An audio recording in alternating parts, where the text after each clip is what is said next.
ನನ್ನ ಹೆಸರು ಚಂದ್ರಿಕಾ. ನಾನು 4ನೇ ತರಗತಿ ಎ ವಿಭಾಗದಲ್ಲಿ ಓದುತ್ತಿದ್ದೇನೆ. ಹೆಸರಾಯಿತು ಕರ್ನಾಟಕ, ಉಸಿರಾಗಲಿ ಕನ್ನಡ, ಎಲ್ಲೆಡೆ ಕನ್ನಡ ಬೆಳಗಲಿ, ಎಲ್ಲೆಡೆ ಕನ್ನಡ ಮರಗಲಿ ಎಂದು ಆಶಿಸುತ್ತಾ ಸಮಸ್ತ ಕರ್ನಾಟಕ ಜನತೆಗೆ ನಮ್ಮ ಹೆಮ್ಮೆಯ ಕನ್ನಡ ಹಬ್ಬ ಕನ್ನಡ ರಾಜ್ಯೋತ್ಸವದ ಶುಭಾಶಯಗಳು. ನವೆಂಬರ್ 1ರಂದು ನಾವೆಲ್ಲರೂ ಅತ್ಯಂತ ಸಡಗರ ಸಂಭ್ರಮದಿಂದ ಜಾತಿ ಮತ ಧರ್ಮಗಳನ್ನು ಮೀರಿ ಒಗ್ಗೂಡಿ ಕನ್ನಡ ನಾಡಿನ ಹೆಮ್ಮೆಯ ಹಬ್ಬ ಕನ್ನಡ ರಾಜ್ಯೋತ್ಸವವನ್ನು ಆಚರಿಸುತ್ತೇವೆ.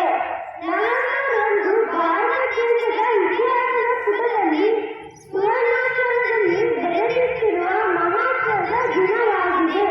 ಈ ದಿನವನ್ನು ಕನ್ನಡ ದಿನ ಅಥವಾ ಕರ್ನಾಟಕ ರಚನೆಯ ದಿನ ಎಂದು ಕರೆಯುತ್ತಾರೆ.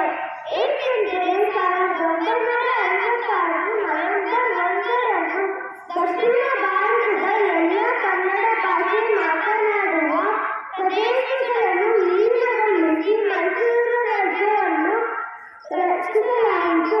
ನಂತರ 1973ರ ಜುಲೈನಲ್ಲಿ ಮೈಸೂರು ರಾಜ್ಯಕ್ಕೆ ಕರ್ನಾಟಕ ಎಂದು ನಾಮಕರಣ ಮಾಡಲಾಯಿತು.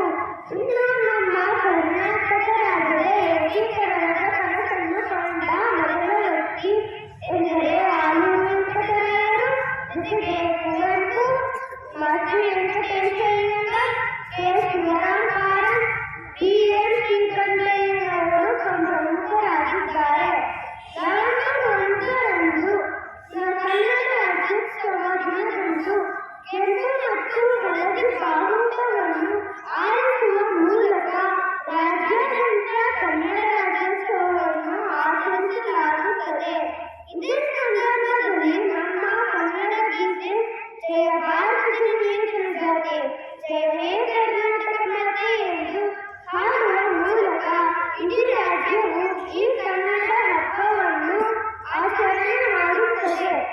ಹಾಗೆಯೇ ನಮ್ಮ ಕನ್ನಡ ಬಾವುಟದ ವಿಶೇಷವೆಂದರೆ ಇದು ಕೇವಲ ಹಳದಿ ಕೆಂಪು ಬಾವುಟವಾಗದೆ ಕನ್ನಡಿಗರ ಭಾವೈಕ್ಯತೆಯ ಸಂಕೇತವಾಗಿದೆ. ಬಾವುಟದ ಹಳದಿ ಬಣ್ಣವು ಶಾಂತಿಯನ್ನು ಮತ್ತು ಕೆಂಪು ಬಣ್ಣವು ಧೈರ್ಯವನ್ನು ಸೂಚಿಸುತ್ತದೆ.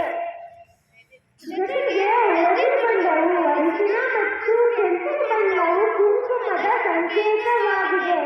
ಕೊನೆಯದಾಗಿ ಹೇಳುವುದಾದರೆ ಈ ನಾಡಿನಲ್ಲಿ ಜನಿಸಿರುವ ನಾವೇ ಧನ್ಯರು.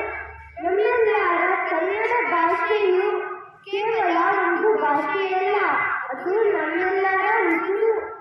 ಎಲ್ಲಾದರೂ ಇರು, ಎಂತಾದರೂ ಇರು, ಎಂದೆಂದಿಗೂ ನೀ ಕನ್ನಡವಾಗಿರು ಎಂದು ಹೇಳುತ್ತಾ ನಾವೆಲ್ಲರೂ ಕನ್ನಡ ಭಾಷೆಯ ರಕ್ಷಣೆ